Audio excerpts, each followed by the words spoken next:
You are listening to Off the Cuff. Now, here's your host, Adam Banks. Welcome, everybody, to Off the Cuff. I am Adam Banks, broadcasting from Lexington, Kentucky. Thank you for listening to the show, and thank you for tuning in to WLXU 93.9 FM. In addition to listening to us on the radio, you can check out our Facebook live stream at Off the Cuff with Adam Banks, or you can download the Radio Lex app on your smartphone device to listen to us anywhere in the entire world. Amber and I are both broadcasting from our homes. We are still awaiting the new studio to open. We are anticipating it to be open February the 4th. But nonetheless, Amber, it is January the 21st. I don't know if you know this, but yesterday was a big day. Do you know what yesterday was? Let's see. Was it? I don't know. I think I might have a few hints, but I might let you drop this one. Well, it was the presidential inauguration. But not only was it the presidential inauguration, it was also your boy's 33rd birthday. It was my boy's 33rd birthday. How do you feel waking up an old man today? Well, I tell you, yesterday, you mean. I am a day older. And I will say, or a day older, I guess a day older, a 33 and a day. But I do. Well, your birthday wake up don't count, though. That don't count. Today, you're officially 33. How does that feel? I mean, I guess that's true. When do you officially turn that age? Is it midnight, or is it from the time your birth certificate says? Like, my mom says that I was born at 9:29 p.m. So does that mean that I wasn't officially was I not officially 33 until 9:29 on January the 20th? You were not. You were still 32 until 9:29 p.m. last night. Nonetheless, I'm 33 years old, Amber, and I made a list because Amber, I'm big on lists and big on writing lists. Yeah, I know it. And I think that when you turn a certain age on your birthday, especially when we're our age, we're in our 30s, I think that it is, I think it's normal for people to do reflecting. And that's what I've been doing. I've been doing a lot of reflecting. So I wrote down some things that I have learned just in my 33 years on this earth. Okay, I'm jazzed for this. Well, first of all, according to research, 33 years old is supposed to be when a man is in his prime. I'm talking about firing on all cylinders. Okay, so can you confirm or deny?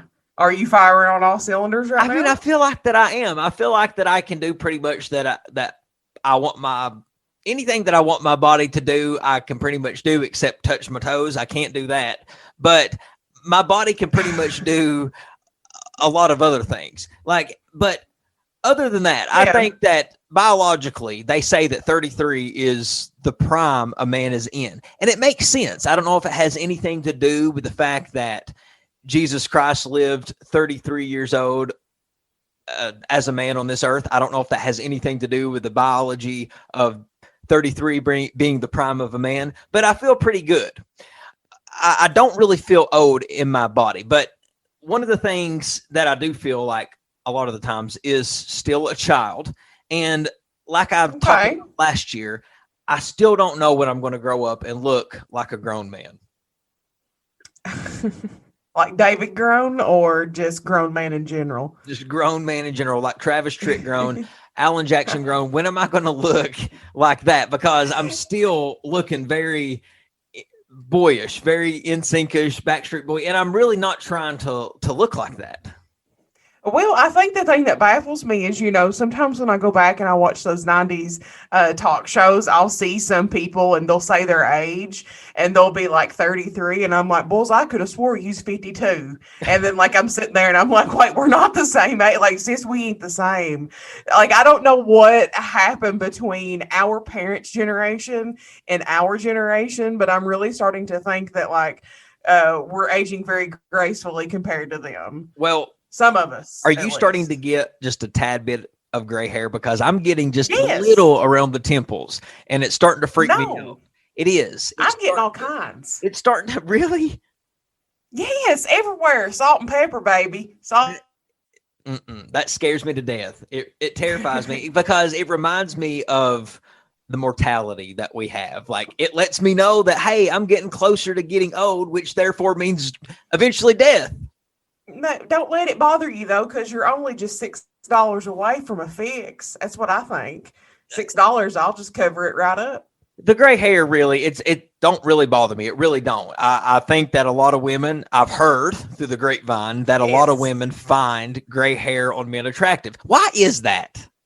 I don't know. There is something about, there's a meme that's going around right now, and it's like, I'm at that age where I can date the son and the father, like completely cross the sun out for me. I am so attracted to older men. Like, it is insane. Like, if you are a silver fox, you so have a chance with me. Sorry to my husband. But yeah. So do you think it's because older men, they have their stuff together? Their maturity, they know what they're doing. They got it going on. So I have a lot to look forward to, is what you're saying. The older I get, the more women will find me attractive. Okay, I'm feeling it. And yeah. So back to me being 33 and my list. I sometimes think that right now I'm the happiest I've ever been, and it's because I'm at a age to where I know better. I know who my true friends are. I know what makes me happy. I know what makes me sad. I know what makes me glad. I know what makes me emotional. So I know how to react to things better, to deal with things better. I have more wisdom. The Lord has blessed me with that. So I feel pretty good about it. I do. I don't. Go ahead. Well, I mean, you're not convincing me right now that you feel pretty good. I need you. What's one goal you're going to accomplish in 33? I know you've got a big goal. One goal. Oh, that's easy. To get a house. Okay. That's a great goal, man. Yes, you're 33, you're getting a house. That's awesome. I'm hoping to get that house. And a court. Well, if you've been listening to the show, folks, you know that I do have a house in the process of getting built. So it isn't official, though, until a house closes. So I don't even want to jinx myself on that. Looking here at my list, I worry sometimes that and stress way more than I needed to as a child. I think that looking back on my childhood and looking at my adult life now, I realize that there's two phases of life: your childhood and your adulthood. And your childhood is so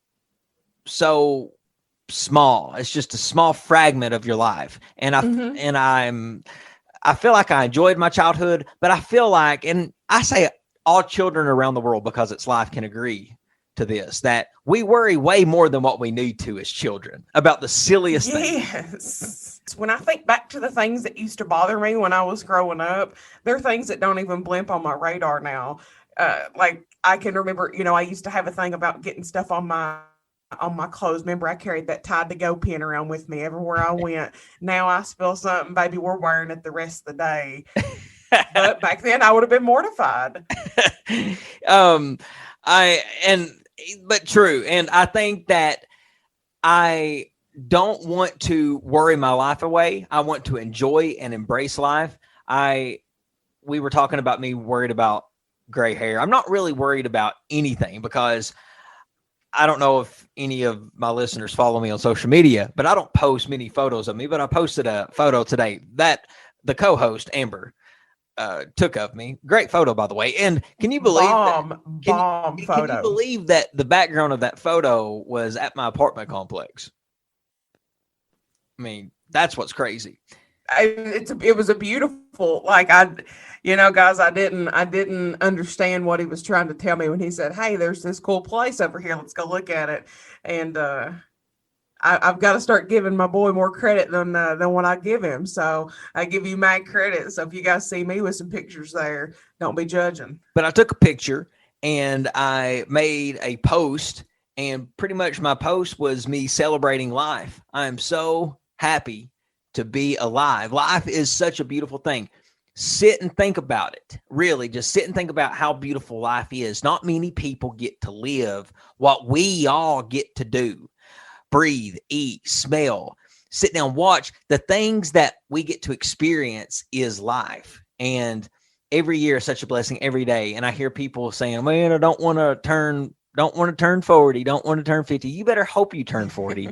You better hope you turn 50. And when I was sitting there just hours shy before my 33rd birthday, I remember somebody saying, are you dreading turning 33? And I said, no, I hope I make it to 33, because nobody is promised tomorrow. I wasn't promised to turn 33, even if it was just a couple hours shy. So we should be thankful for every day of life that we have.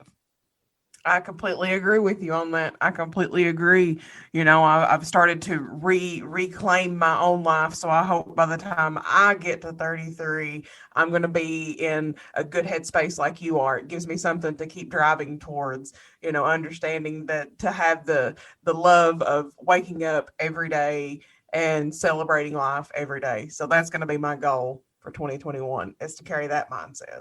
But on my birthday, I did not get to do the traditional celebration that I typically do. I usually go out with my guy friends. It's usually our guys trip. It's on my birthday. And we go to the casino. Yeah. We waste a bunch of money and we have a good time. But because of the COVID restrictions and a lot of the just stuff happening, it really sucks a lot of the fun out of it when you go and you're trying to all have fun on the casino floor. So we didn't go, but I decided to go on my birthday to the casino and still enter a poker tournament.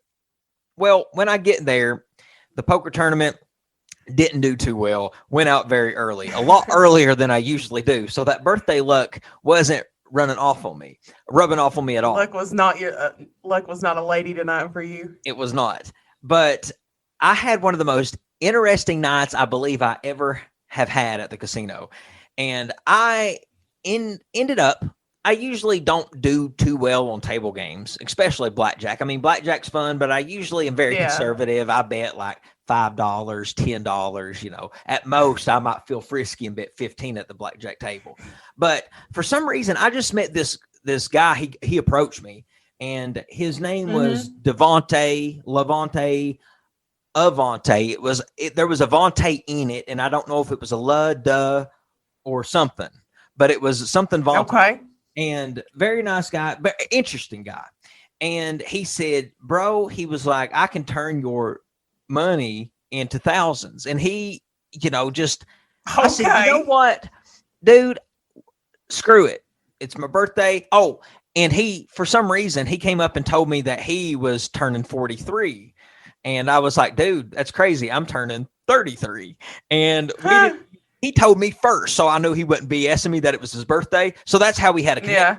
And I don't know why he told me that, why he even approached me. I don't know if he thought I was a sucker or not, but he was like, I can turn your money into thousands. So I was like, all right, fine. You know what? Screw it. I've never done this before. I'm going to give this guy my money, let him play for me at the blackjack table, because I've seen people like him before. They're real hardcore, and sometimes it really just takes a different bird to be really aggressive at the blackjack table. And Amber, we sat down at the blackjack table, and I'm standing behind him because it's limited space at the blackjack table.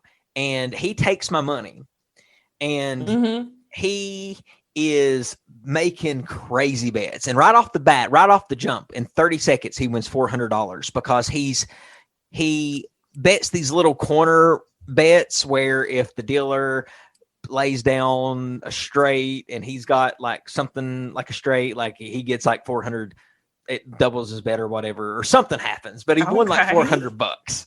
And I was going nuts. I almost jumped out of my skin when that happened. And he's making crazy bets at this point.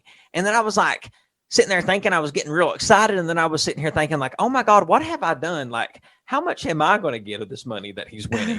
Am I going to get any of it? Am I going to make it out of this casino alive? What have I done? And he came up to me eventually and he said, how much do I get of this? So, and I said, well, how much? I said, what's our stopping point? He said $1,000. I said, okay, cool. And I sit there and I said, $1,000, I give you 400. I thought that was fair. I mean, that's what, 40%? Yeah. That's 40%. Yes. He said, all right, bet. More fair. He said, all right, bet. And I knew he was legit because as he was winning money, he was handing me black chips, which is $100 chips. So he was giving me money as he was winning. And I was like, okay, this is awesome. Okay. I was getting excited again. But then as we started playing and he started winning more, I was like, oh my God, I have all this money in my pocket from this guy I've met 30 seconds ago. What am I doing? What have I got myself into? Adam, what have you done? And interesting fellow. Long story short, he was very aggressive. He kept asking me he was like, hey man, slide me another 100 chip back to me. And after he said that 5 or 6 times, we lost all of our money. And he basically, at the end of the night, he was like, good to meet you, man. And then he left. So I just don't know really, like, it was a very interesting experience for my birthday, but happy to be 33. And I don't know. What do you think of that? I'm sitting here and I've got so many things going through my head. The first is I'm so upset that you let somebody else like touch your chips because, guys, I've went to the Red Mile with him several times. And one time I just eyeballed his little card that you put in the machine. And I thought he was going to jack my jaws real quick. So he's sliding this dude like 100 chips. So I'm a little confused. I'm upset. I don't know. I was on one. I think it was just because it was my birthday. Well, that's what I was going to say. You are such a control freak. I cannot believe you let somebody else make strategic bets for you. That's crazy. What were you thinking? I was on a kicker where I was just like, I'm sick of losing. I want to win tonight. I'm going to try something I've never tried. So I gave him a try. But what's funny about it is, before we go, because I'm definitely going to get a hard cut if I don't end this segment, but we ran into another guy that he knew, and when we ran into that guy he knew, he was like, hey, what up, Casino? So this guy's nickname was Casino, and I looked at him and I said, Casino? Like, your name? I strive to be like that.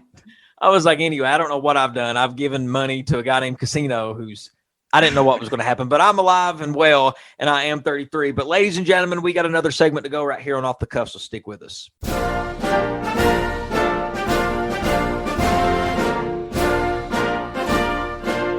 Welcome back, everybody, to Off the Cuff. Adam Banks here with you. Amber is also joining me. Donald Trump is no longer the president. It is just 24 hours removed since he has left Washington. He has left the White House. A lot was happening. A lot was going on January the 20th. As I was saying, the presidential inauguration took place. Joe Biden became the 46th president officially at 11:48 a.m. Interesting days for the final days of Trump. I don't know if you know this, Amber, but a president usually, before he leaves office, he pardons people from prison. And President Trump, he pardoned 143 people, not including himself or any of his family members, in the final hours of his presidency. But two interesting people I saw on his list of clemency was Kodak Black and Lil Wayne. Yeah. Very interesting pardons from President Trump, but I guess they're going to be out of prison. I guess Trump, I didn't take him for a Kodak and Lil Wayne iPod listener, but I guess he's got them streaming on his iPod, and they're going to be making more world and releasing it, or making more music and releasing it to the world. Well, I seen that, Lil Wayne got his pardon, and I was like, okay, my boy Lil Wayne, he's had it hard the last couple of years.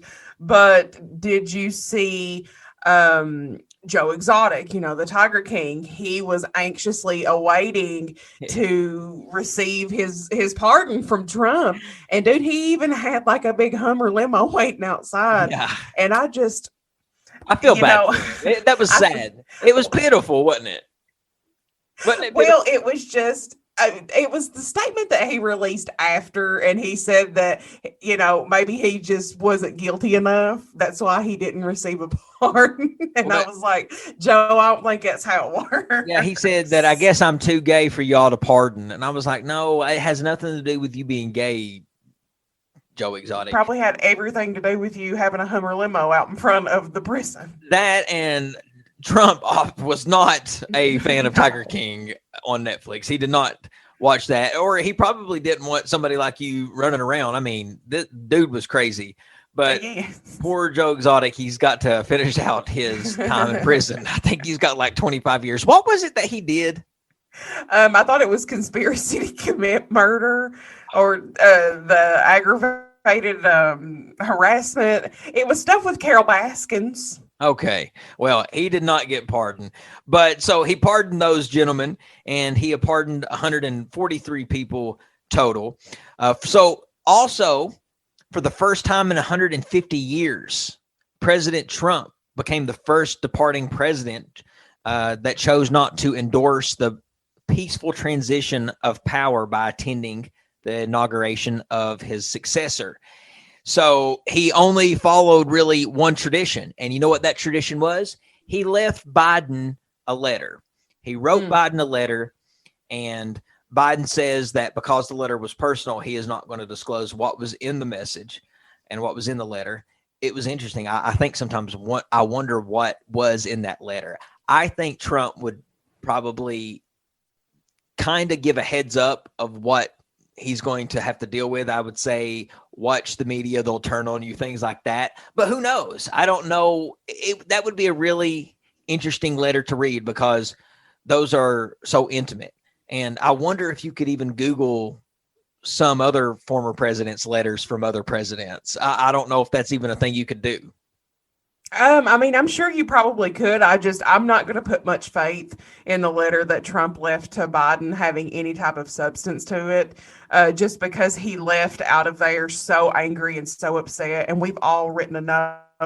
I just like when we're in that state of mind, and I just imagine that it was probably something very similar to like a note I would have written in high school, like, "Hey, good luck, hope you don't fail, bye." Like I just envision it being something like that. Yeah, I wonder what Trump's post-presidency is going to be like now. He is no longer president. So as we speak right now, Donald Trump is at home in Florida, maybe in another penthouse somewhere at this point, but he is no longer the president. He is just a regular citizen. I wonder if he is just going to lay low, if he's going to be more boisterous. Is he going to start a new chapter of some kind? Is he going to really try to run again for president? What's going to happen with Donald J. Trump post-presidency?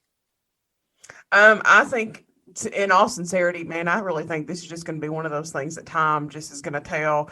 Do I think this is the last that we're going to hear from him? Absolutely not. Absolutely not. But I don't know whether to be excited or fearful for the future, just because there is so much uncertainty, and his next actions are definitely a big contributing factor to that.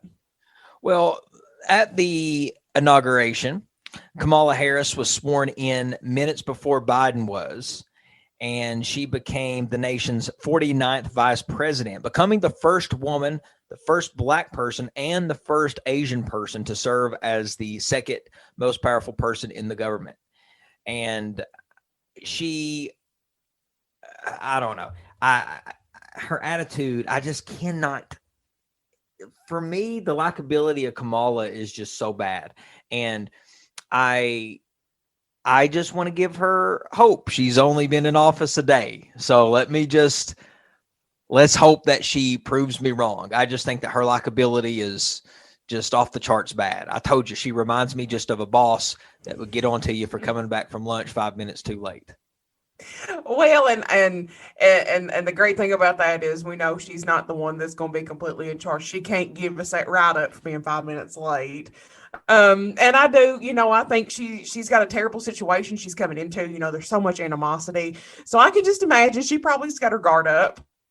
I'm looking forward to see what she does. Okay, well, Biden was sworn in at 11:48 a.m. and he really focused his speech on unity, talking about unifying the nation after Donald Trump divided it for the last 4 years. I feel like Donald Trump and the media, I've never seen people use Donald Trump as a scapegoat so much. I mean, you talk about the media hating the man so much, and then the media loving somebody else so much the next. Talking about Joe Biden. I don't know if the media loves Joe Biden or if they're just so happy that somebody is in there other than Donald Trump. But that's what Joe Biden focused his speech on. Lady Gaga, our girl, she sung the national anthem. She did a fabulous job, as always. I think might be the first time I saw Lady Gaga just a tad bit nervous, but then I think that every move that woman makes, there's an art to it. I think there's a reason behind it. So if you go back and you watch her performance, because I did, if you go back and you watch her performance of singing the national anthem, because that's what it was a performance, she delivered it different because all her performances are different. Her range, her pitch, everything. Well, yeah. If you're trying to make it in the music industry, folks, YouTube a Lady Versatility. Gaga. YouTube a Lady Gaga clip. And just follow her lead. But she moved to the national anthem. She sang it so elegantly and beautiful. She did great.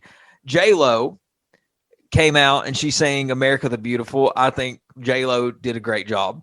It was very Disney-ish, but still very great.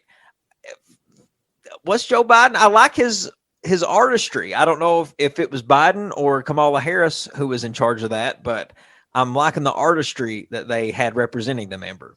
Oh, yes. We had Garth Brooks. Garth Brooks. I forgot about Yes. We had the boss himself, Bruce Springsteen. Great. If anything, this was the best concert we've had in a long time. Garth Brooks, I think he let his performance mode came out in him. I don't know if you were watching him after he sang Amazing Grace, very tame song. He started darting up them steps like he was performing on a concert, on tour, and he started hugging Bush, hugging Obama. It was just like he was geeking out. I mean, I would be too if I was around some of the most powerful people in the world and former presidents. But yeah, he was rubbing and touching all over everybody. But I mean, I'm pretty sure that they tested people before they got to even come close to that inauguration. Yeah. Yes. It was just a very bad joke. A couple things that I noticed during the inauguration was Joe Biden did not close his eyes at all during the prayer, Amber. And I read that nowhere. It was just my own personal observation. What in the world? Why can't you just close your eyes during the prayer? Show your humbleness. I don't know if it was on purpose. Sometimes I think it might have been. But then again, I think, he might have forgot where he was. And he just had to look around to realize that, it is my inauguration. But he didn't really bow his head, close his eyes during the inauguration, just a personal observation. And also, he didn't really fumble over his words at all. And I think the nation was really kind of holding their breath on how bad Joe Biden might mess up. Oh, yes. That he was probably... he's probably been training for this for weeks. Definitely. You could tell he's been coached, but he put the work in and he delivered very well today. Yes. Well, Amber, before we get off the inauguration, because the media has covered it enough, I want to give you some inauguration facts. I know you love a good fact. Love facts. I know you love when I do the fact segments. So let me give you some inauguration facts. It's a big day in American history. It's a big day in America when it happens. It's held every 4 years on January the 20th. How about that? My birthday every 4 years. Do you think that's a sign that I should maybe run for president? I could get behind. That's a campaign I could get behind. Well, it's on January 20th every 4 years. The original date was March the 4th, but that was changed by the 20th Amendment in 1933. President FDR was the last president inaugurated on March the 4th and the first inaugurated on January the 20th. James Buchanan, he was president in 1857. The 1857 inauguration was the first to be photographed. William McKinley's 1897 ceremony was the first to be filmed. Harry Truman's inauguration in 1949 was the first to be televised. Bill Clinton's inauguration in 1997 was the first to be broadcast on the internet. My, oh my, how times have changed. Another fact, it used to be customary for the inaugurated president to wear a top hat because that is the most formal accessory. JFK was the last president to follow this tradition at his inauguration in 1961. If I was ever president, I would definitely bring that tradition back. This needs to come back. Following the 1963 assassination of President Kennedy, Lyndon B. Johnson was sworn into office on Air Force One. Due to the circumstances, Johnson took his oath on a missile and chose his friend and local judge, Sarah Hughes, to swear him in. She is the only woman in U.S. history to have sworn in a president. Another fact, after Vice President Spiro Agnew's 1973 resignation and President Nixon's 1974 resignation, Gerald Ford became the first person to hold the office of both president and vice president without having been elected to either. He was sworn into the office of president, but never had a true inauguration ceremony. Another fact, Ronald Reagan took the oath of office in 1985 on Super Bowl Sunday. His inauguration was held the following day, and it was the coldest on record. It was a frigid 7 degrees. Could you imagine how cold that had to be standing out there, 7 degrees? I would have stood out there for about 2 minutes, and then I'd have been like, well, I guess I'm going to go in the house because I ain't standing outside in 7-degree weather. And you know there was people out there that just did not prepare for this, did not put on their long johns. No. They were freezing. Nobody had hot hands in their coats, keeping their fingers warm. No, not at all. And finally, the last fact is President Barack Obama was sworn in twice in 2009, following Chief Justice John Roberts' lead. He was following Justice John Roberts' lead. Obama recited the oath incorrectly. He was officially sworn in on the following day. You know, I was watching that 2009 inauguration with Barack Obama, and I was sitting in a Morehead State classroom in communications, Dr. Earl's room, sitting beside NBA superstar Kenneth Faried. And wait, is that legit? That is legit. He was. Hey. I remember him being confused because he thought that the president took over after Election Day. I said, no, Kenneth, that's not how it works. But I remember when Obama got sworn in and he messed up, I remember that I was like, oh my gosh, does that mean he's not officially president if he didn't officially repeat back the words? And I guess he wasn't. So that was crazy to me that I thought that I was onto something there, but I was right. But that is some inauguration facts. What do you think? I enjoy the inauguration facts, just like I enjoy all the other facts. But I was being for real about the top hat. So that needs to stay on the agenda. It does. Well, ladies and gentlemen, we're going to take another break. We got lots more off the cuff coming at you live after these words. Stick with us. It's a beautiful thing, ain't nothing about it. Look, stop not a truck.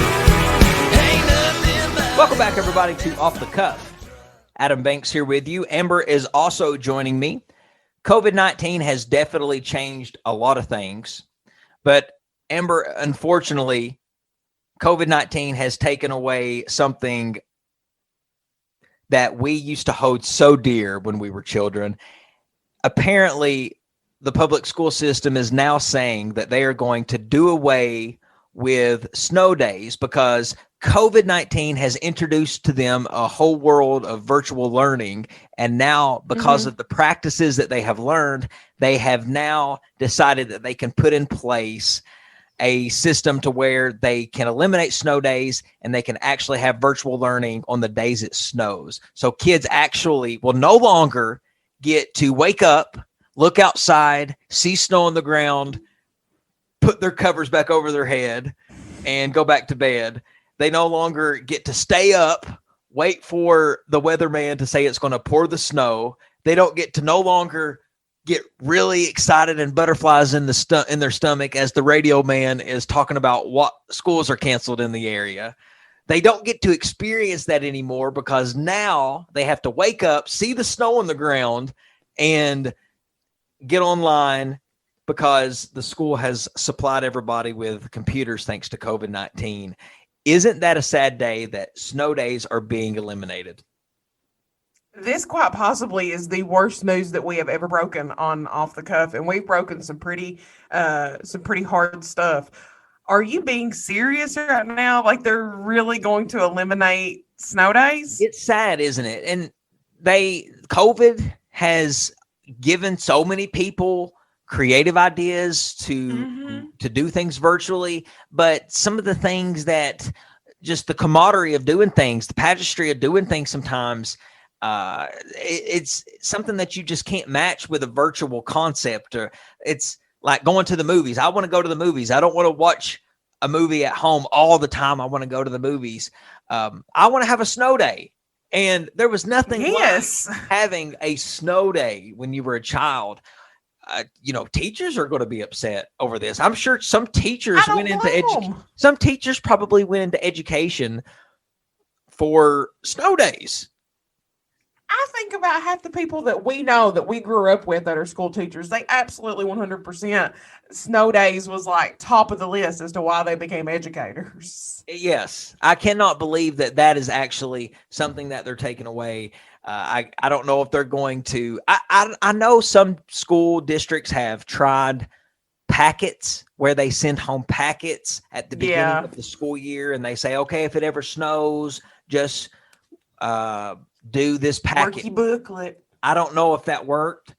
I don't know how this virtual learning stuff is going to carry over too, because everybody has computers right now, and school districts have bought enough computers for students right now, but eventually, as you know, and as everybody else knows, technology goes bad. So they're eventually going to have to purchase all of this stuff again. So are we constantly going to purchase students' computers every time they need updated? Well, and I do not understand why we are already jumping the gun to eliminate something, and I'm not saying, they're eliminating snow days. This is the worst thing ever. But we already know that it has been scientifically proven. And I say scientifically because we've got research and, statistics that show children aren't learning properly right now. So why are we going ahead and jumping the gun and saying, hey, let's just go ahead and do virtual for everything when we've not even really gotten it right the first go around? And I say that as lovingly as I can, but you know what? I'm now a graduate student, and I struggle learning online. I can only imagine what it's like for some of these children who were just like me when I was in the 3rd and 4th grade and had no clue what was going on when they were in the classroom. They really don't have any idea what's going on when they're sitting at home and all the home stuff's going on. Their internet's flickering out. The computer's dying. Virtual learning and virtual just meetings and anything virtual has almost eliminated anything from being canceled. Because now, instead of just canceling things, people will say, well, let's just do it virtually. Oh, my conference in Louisville got canceled. Well, not really, because they're going to say, well, let's just do it virtually. So you still got to do it virtually. So now COVID-19 has opened everybody's eyes to this virtual world, and virtual learning and the virtual world in general has almost eliminated things from being canceled. Yes, it has. And I think the worst thing to come from it is sick days. People will now say, if you can't show up to this meeting or you can't come to class, here's your Zoom link. I hate that. Yes, I was thinking the same thing. Yes, think about when you call in sick to work, and some of us don't really. I'm not saying I do this. But I'm saying that some people call into work and they're not really sick. You're really going to have to be home. Hope you don't have too many plans, because now they're going to send you a Zoom link, like you said, and make you work from home. And if you're not throwing up or using the bathroom when yourself, they're going to make you get on Zoom. So you better make that phone call, calling in sick, sound really. What you're saying is I can't call in anymore to go kayaking, because I did call in one time. You sure bet you to go kayak. No, I don't. You better not be doing that. But ladies and gentlemen, we are going to take Off the Cuff's Song of the Week break with a little country music, with a little Rascal Flatts. Life is a highway, because I'm 33 and life has definitely been a highway so far. Ladies and gentlemen, sit back, enjoy the song, and we'll be right back.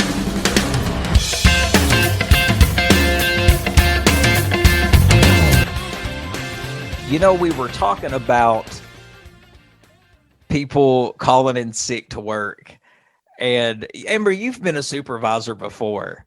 And I think about the phone calls that some supervisors have to get from people trying to fake sick. And I bet you that you have received some phone calls before from some people who tried to put on such an act so hard that they sounded like that they were literally dying of stage 4 cancer. Adam, I can't even lie to you. You know, I used to be a supervisor. I'll never do management again. And one time this girl, she called in so many times, and I pretty much told her, I'm like, look, you know, you got to come to work. You know, like, you've used all your days.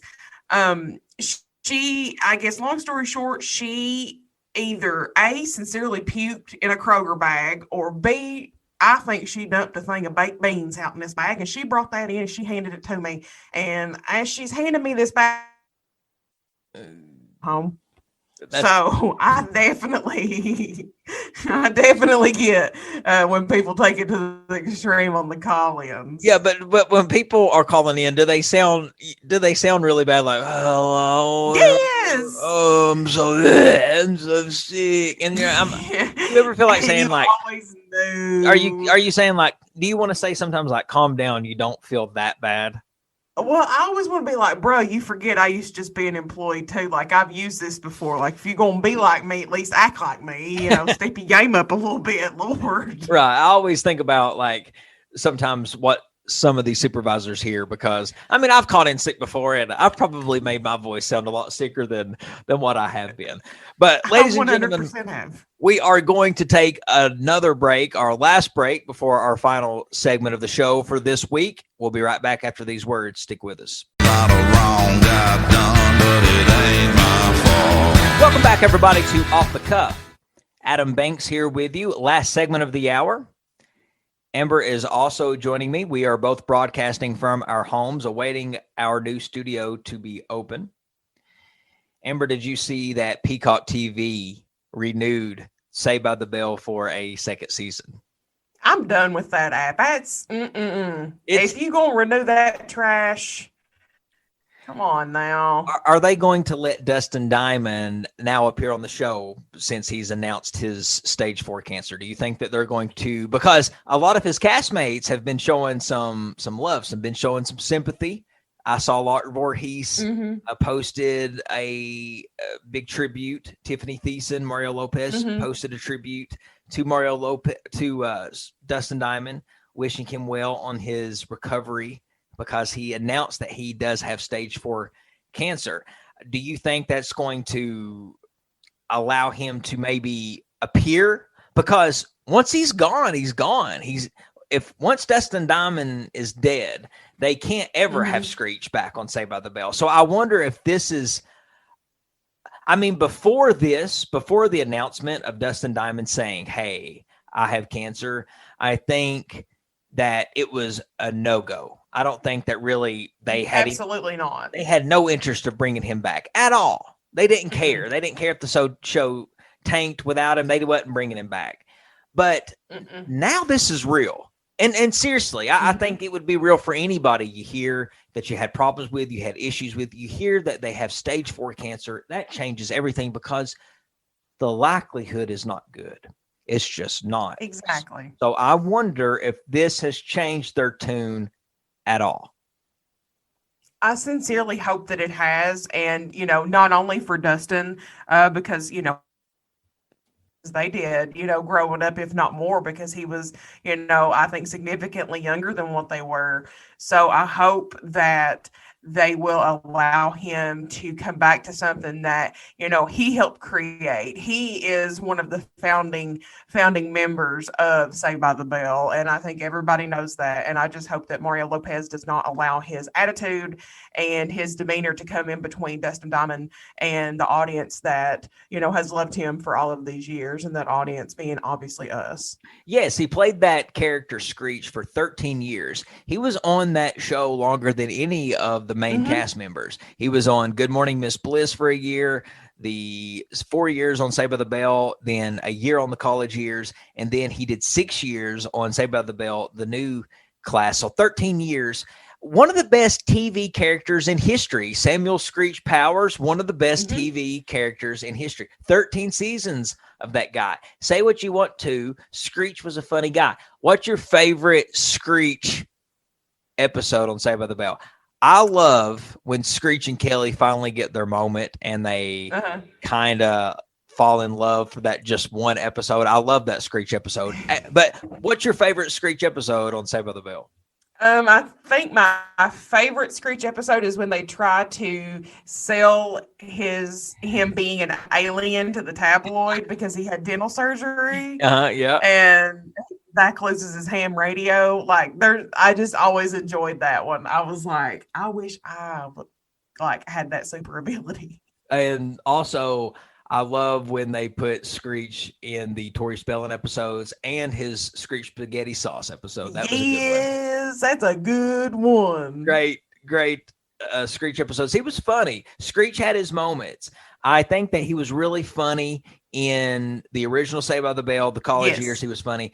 When he went over to the new class, I feel like that it was either the producers that changed his character or something switched in Dustin Diamond's personality, because he evolved that Screech character into a lame, comedic, just guy. And I was just like, why are you so lame and goofy? Like, Screech ain't that lame and dorky. Well, but I mean, you got to think this is now a grown man trying to play a character that, he immortalized when he was, 12, 13 years old. So I can just imagine, where he was trying to keep that headspace. He wanted to keep himself fresh so he could stay on the show because, all of his co-partners were no longer even, really on a show at that moment that he started the new class. I think maybe other than maybe Mario was doing that. I can't remember what it was, where he was the cop on a bike. Oh, in NYPD. No, or something. But I mean, I agree with you though. It was a terrible, terrible version of Screech. I hate how they took his character out. But Dustin Diamond, he had an interesting life after Saved by the Bell went off the air. He did stand up for a while. Did you know he also did wrestling? He was a tag team at one point with somebody. He was in Memphis Championship Wrestling, one of those wrestling promotions in Tennessee. Yeah. He did Slim Fit Club in 2007. I remember that. He did Behind the Bell in 2009, which was a book that he wrote, which told the story, a very unflattering story of his time and the cast time on Saved by the Bell. And that's really what made the cast turn against him, was that tell-all book that he told full of lies. Well, but it made such a great movie on Lifetime. Yeah, it really did. Because they based it off that book. Movie.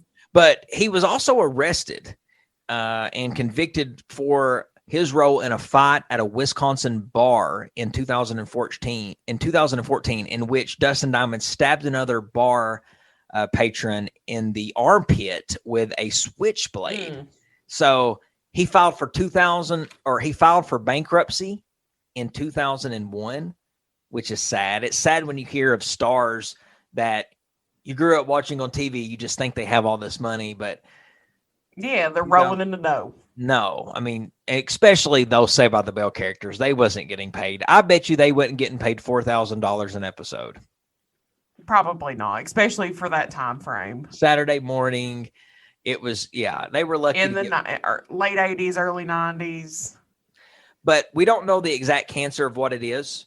I'll keep you updated on that story. I'm following the story. I think that nobody wants to see somebody you grew up with on TV pass away. And cancer sucks, man. It takes out so many people. And we forget that cancer's still here too. COVID-19 is here, but cancer is still here, and it's been killing people for years, man, and it's deadly.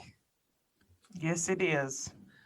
But ladies and gentlemen, that about wraps it up for another episode of Off the Cuff. You can follow Off the Cuff on social media at Off the Cuff with Adam Banks on Instagram and Facebook. You can follow Amber, the co-host, at Ambu447.